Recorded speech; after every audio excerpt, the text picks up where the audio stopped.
Donc bonjour à tous, nouvelle vidéo. Donc on poursuit ces vidéos sur les lettres soi-disant cachées du Kulumuna. Donc vous avez compris, c'est assez simple. Le Kulumuna nous répond assez aisément, donc vous avez compris. Donc maintenant on est à Kaf, en arabe on dit Kaf. Donc en fait la lettre latine représentée en réalité, souvent représentée par le Q. Ok, hein, mais on peut également considérer comme QF finalement, car nous savons que le F est nasal. Par exemple, en latin ou en français, on dit une clé. Clé s'écrit C-L-E-F ou C-L-E. Vous avez bien vu que le F est nasal, c'est-à-dire qu'on peut l'enlever, c'est comme si c'était un H. Et même, lorsqu'on dit par exemple la lettre Q qui est représentée comme un Q, on peut écrire Q-U-E. La lettre Q, ça se dit en prononciation la lettre Q. Donc en arabe, eux, ils disent kaf, ok, pour représenter la lettre, entre guillemets, la lettre latine Q. Ok, kaf, c'est le Q. Et en latin, nous, on dit Q. Pour prononcer le Q, en prononciation, je dis bien par Q-U-E. Ok. Et nous savons que le U et le E, entre guillemets, sont des voyelles, donc on peut l'enlever. Donc ça représente la lettre Q finalement. Hein. C'est juste question de prononciation. Et donc dans la prononciation arabe, ils disent kaf pour représenter la lettre Q. Donc nous on va considérer que ça se dit Q, certes en latin, mais on peut considérer également le F. Donc ça nous donne ici QF. En fait, que veut dire Q ou que veut dire QF finalement? C'est ça que ça veut dire. Ok? Et comme vous l'avez compris, pour comprendre le Kulumuna, c'est assez simple, c'est savoir parler arabe. Mais savoir parler arabe, c'est quoi? C'est savoir que veut dire le terme arabe. C'est tout simplement cela. Et donc, regardez ce que nous avons découvert à travers toutes nos vidéos sur ces fameuses lettres cachées. Regardez ici, on a fait un excellent travail. Et finalement, on a vu que le Kulumuna nous a répondu directement, c'est-à-dire le Coran nous a répondu directement. On a juste regardé le hiéroglyphe qui suit et ça nous donne simplement l'élément qui permet de traduire le fameux Alif Lam Mim, Alif Lam Mim Sad, Alif Lam Mim Had, etc. C'est aussi simple que cela. Ok? Et finalement, regardez, quand on regarde Alif Lam Mim, son hiéroglyphe c'est LM, et finalement ça veut dire Ali, pardon, Alima et l'amour, qui veut dire les bienfaits, la droiture, les enseignements, etc. Donc les sourates qui vous Alif Lam Mim, vous verrez, vous pouvez le vérifier, ce sont les sourates où ce qui va être évoqué, pardon, c'est la droiture, les bienfaits, les enseignements, etc.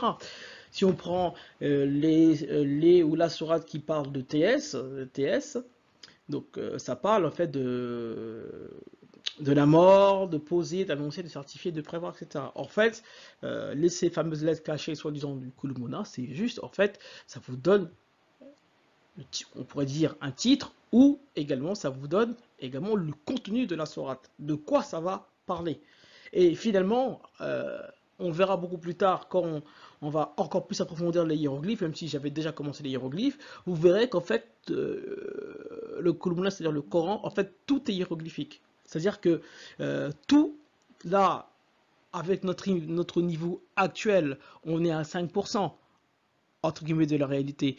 Mais si on est dans un niveau, on va dire, spirituel, ou on va dire, si on élève le niveau, en réalité, toute la sourate, où il y a Alif Lam Mim, en fait, toute la sourate va s'écrire qu'avec des LM, par exemple. Okay, c'est-à-dire que toute la sourate s'écrit avec LM, mais ça on ne se rend pas compte. Parce que voilà, ça c'est un niveau, on va dire, supérieur. C'est le niveau absolu, mais c'est le niveau que, entre guillemets, on va dire que on n'arrivera jamais à atteindre. Okay, car en fait, c'est un niveau, on va dire, si vous voulez, c'est un niveau divin, entre guillemets. Mais nous, en tant qu'être humain, on essaye de traduire le mieux possible cela. Donc, ils ont fait un excellent travail, certes, mais ce travail a été, on va dire, pas forcément bâclé. C'est parti du bonne intention, mais pour pouvoir traduire correctement le Coran, il faut tout simplement quelqu'un qui sait parler arabe. Quelqu'un qui sait parler arabe, c'est quelqu'un qui est noir. Il n'y a que les hommes noirs qui peuvent approcher le Coran, comme la Bible, comme les hiéroglyphes, etc., qui peuvent approcher le plus possible de la traduction exacte. Et c'est ça qu'il faut bien comprendre, ok? Car c'est arabe veut dire noir, ok? Donc ça, il faut bien le saisir, bien le comprendre. Et donc du coup, pour revenir à nos moutons, donc nous on arrive à Kaf, il nous en reste deux. Vous allez voir, comme d'habitude, c'est très simple. On ne fait rien, on regarde juste l'hiéroglyphe qui est après, et ça coule tout simplement de source. Donc, comme d'habitude, notre fameuse pyramide des niveaux. Donc, le fameux niveau 0, c'est-à-dire le boile africain, euh, l'hébreu absolu, en tout cas le véritable hébreu, donc le fameux Abel, comme je vous ai dit. Souvent, vous allez voir des savants dire que l'hébreu vient de Héber, chose qu'ils n'ont pas tort, mais en réalité, ça vient encore beaucoup plus haut que cela, ça vient de Abel, parce que Abel veut également dire hébreu. Ok, donc voilà. Après, on pourrait aller encore plus loin, car hébreu veut également dire Dieu, et bon, bref, ça on verra, on va dire un peu plus tard. Ok, donc du coup, le Bouela africain, c'est sur les hiéroglyphes, le Kikongo, les langues africaines de manière générale, c'est-à-dire la langue des hommes noirs, tout simplement. Au niveau 1, on met l'hébreu occidental, donc l'hébreu d'aujourd'hui de la Bible. Ok, le niveau 2, ou le niveau 2, ou pardon, ou le niveau 3, peu importe, parce que des fois je fais des inversements. Donc le grec, le latin de la Bible actuelle, le niveau 3, l'arabe occidental, le Coran actuel. Ok, donc c'est aussi simple que cela. Et je vous rappelle simplement la sourate euh, du Coran qui le dit. Hein, donc, et regardez, sourate 10, verset 94. Et si tu es en doute de ce que nous avons fait descendre vers toi, interroge alors ceux qui lisent le livre révélé avant toi. La vérité, certes, est venue de ton Seigneur, ne sois donc point de ceux qui doutent. Donc, si jamais tu ne comprends pas quelque chose dans le Coran, c'est-à-dire le Coran, bah, va voir dans la Bible. C'est aussi simple que cela. Donc, pour les gens qui sont en recherche du fameux Dul-Qarnayn, parce que Dul-Qarnayn, quand on regarde le Coran, Dul-Qarnayn, on va dire, c'est un personnage qu'on n'a jamais vu, soi-disant.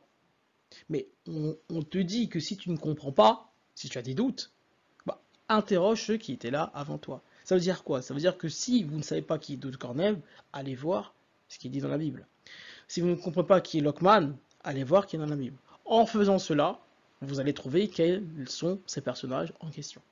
Après, effectivement, ça demande de savoir la compréhension de l'arabe, certes, ça demande la compréhension de l'arabe, parce que arabe veut dire noir, certes, tout le monde ne le sait pas, entre guillemets, on va dire, même si, on va dire, les gens le savent, mais il faut exprès de ne pas savoir, c'est plutôt ça, ok. Mais bon, déjà, rien que en faisant ce qui est marqué là, déjà, vous avancez, on avance. Après, effectivement, d'où le Cornem et Lockman, c'est pas marqué comme ça. Mais pour Lockman, on va dire c'est assez simple. Pour Lockman, c'est assez simple.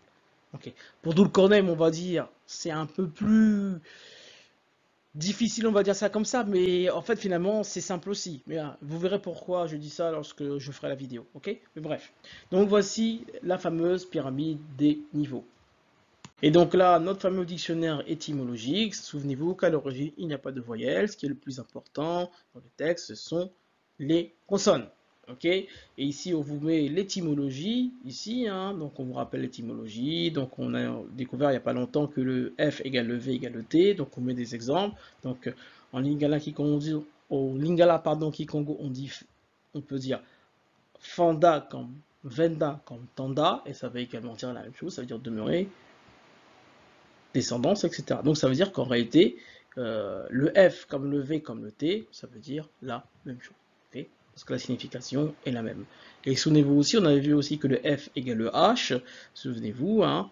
Donc ça après, on va dire, ça ne nous étonne pas quand on dit par exemple une clé c'est LEF, le F n'est pas prononcé, donc c'est comme si il y avait un H à la fin, c'est comme si c'était muet. Okay, donc souvenez-vous ici en arabe moderne, ils disent cifre, ici, ou pour dire zéro, cifre, et en italien, ils disent zerifo, ici. Et en français, on dit zéro. Donc, en fait, on s'aperçoit qu'en fait, que le F a disparu par rapport ici au français. Donc, ça veut dire qu'en fait, que le F, vous passez de l'italien au français, ici. Ah oui, c'est vrai que là, j'ai marqué Ita, mais bon, c'est italien. Donc, mais pour passer de zéro à zéro, finalement, le F a disparu. Donc, en fait, c'est comme si le F était nasal. Ok, donc c'est juste un exemple. Après, il y a d'autres exemples ici. Vous voyez que c'est assez simple. Comme ici, le P égale le V, égale le W, égale le F. On vous donne des exemples. Donc, Vader qui est égal à faveur en anglais, à pater, wagon égale wagon, etc. Ok, donc le V égale le F égale le P. Hein, ok, hein, donc quand vous dites pharmacie, vous voyez bien que pharmacie c'est un PH. Ok, et en français, on va vous dire que pour l'équivalent du F, c'est PH. Mais ce qu'il faut savoir, c'est qu'en hébreu moderne, le F n'existe pas. Ok, le F est remplacé par un P. Ok, donc c'est ça qu'il faut également voir à travers l'étymologie. Donc c'est l'art de passer d'une langue à une autre. Et tout ça, en résumant, on a vu qu'en réalité tout ça cache derrière les langues africaines originelles, car toute l'étymologie en réalité est africaine. Car l'homme noir est le premier, car nous avons également que Dieu est également noir, donc quand on dit que Dieu a fait l'homme à son image, l'homme à son image, c'est simplement l'homme sombre, l'homme noir. Ok, donc voilà. Pour ceux qui ne sont pas convaincus, regardez nos précédentes vidéos. Et de toute façon, vu qu'on fera encore plein de vidéos qui arrivent exceptionnelles, bon, avec des preuves, etc., vous verrez que vous pourrez absolument rien dire et rien faire de nos arguments. Donc ici, on rentre dans le vif du sujet. Vous avez l'habitude, sourate 50. Ok, donc Kaf. Regardez, Kaf, par le Coran glorieux. Mais il s'étonne que l'un des leurs leur vint comme avertisseur, et les mécréants dirent ceci est une chose étonnante. Quoi? Quand nous serons morts et réduits en poussière, ce sera redevenir de loin. Certes, nous avons ce que la terre rongera d'eux, et nous avons un livre où tout y est conservé. Plutôt, ils traitent de mensonge la vérité qui leur est venue, les voilà, donc dans une situation confuse. N'ont-ils donc pas observé le ciel au-dessus d'eux, comme nous l'avons bâti et embelli, et comment il est sans fissure. Ok? Voilà, on s'arrête là. Maintenant, que veut dire Kaf? Kaf ici, directement, on regarde le hiéroglyphe qui est après. Le hiéroglyphe qui est après dit par le Coran glorieux. Donc, moi, ce que j'ai marqué, Kaf veut dire glorieux, veut dire victoire. Ok. Je suis parti dans cet élément-là. Mais est-ce que j'ai raison de dire ça? Est-ce que j'ai raison de dire que le hiéroglyphe qui est juste après nous dit Kaf? Pardon, nous dit Kaf. Non, nous dit glorieux. Est-ce que c'est vrai ce que je dis? Est-ce que c'est vrai que Kaf veut dire glorieux, veut dire peut-être victoire, etc. Est-ce que je pars d'un bon principe? C'est ce que nous allons vérifier tout de suite. Et regardez directement dans les langues africaines. Regardez. Kumpa, aimable, gentil, bienveillance, montrer l'amitié à quelqu'un, grâce, gentillesse, serviable, obligé, grand panier, se battre, abréger, raccourcir, nœud sur une branche, maladie, renaclement, rejeter, cafou, en colère, furieux, kefa, battre, frapper, kefo, forte odeur, qui a une saveur piquante, kimpati, pouvoir, de don, de consacré, endettement, opiniâtré, suivre, coup frappé, incroyable. Mais c'est incroyable. Regardez comment avec facilité nous avons fait en regardant juste la racine KP, KF. Sachant que le K égale le Q. Hein. Souvenez-vous, quand vous dites KK, quand vous écrivez KK avec un K, avec un C, avec un Q, c'est la même chose. Ok? Le K égale le Q, souvenez-vous. C'est de l'étymologie. Et regardez ici, donc ça nous donne en fait Kafu, Kefa, Kumpa, etc. niveau 0. Donc la racine quantique, donc c'est KF, KMP, qui a donné Kaf ici, hein, ça veut dire bienveillant, grâce, battre, furieux, frapper, pouvoir, etc. etc. Okay, donc si vous regardez la sourate où il y a Kaf, je vous mets au défi, regardez cela, ça parle de cela. Et donc c'est pour vous dire que nous sommes en plein dedans. Vous voyez bien que les langues africaines décrivent tout simplement le Coran avec une facilité déconcertante. Et c'est même pour cela que ça fait peur. Parce que ceux qui ont écrit ça, ou celui qui a écrit ça, avait connaissance des premières langues. Mais ça fait peur. C'est comme si juste avec une lettre, 2 lettres, il est capable de tout vous décrire. C'est pas humain. Je ne sais pas si vous comprenez, ce n'est pas humain. J'aime bien le dire ça. Mais ceux qui ont écrit ça, ce ne sont pas des êtres humains. Ou si ce sont des êtres humains, ce sont des personnes qui sont nées depuis le début. Qui parlaient la langue africaine la plus ancienne, dès le départ. Mais comment avait-il conscience de cela? Un être humain n'a pas conscience de cela. Je ne sais pas si vous voyez ce que je veux dire. Un être humain n'a pas cette connaissance-là. S'il a cette connaissance-là, c'est qu'il a côtoyé quelqu'un qui est à la base de la langue. Ce qui est quand même assez bizarroïde. Ok? Donc je ne sais pas si vous arrivez à comprendre ce que je veux dire, mais c'est que ça n'a pas été fait par un être humain, ça. On lui a dicté. C'est pas possible. C'est comme si moi, à l'heure d'aujourd'hui, je connaissais par cœur, j'ai bien dit par cœur, comment était fait la langue, comment était fait la subtilité de la langue. Mais ça, c'est impossible. Mais bon, on poussera la réflexion beaucoup plus tard de qui a écrit les livres saints. Bon, bref. Donc voilà, voilà. Donc vous voyez bien que CAF, voilà, je répète, bienveillant, grâce, battre, furieux, frapper, pouvoir, etc., etc., etc. Aussi simple que cela.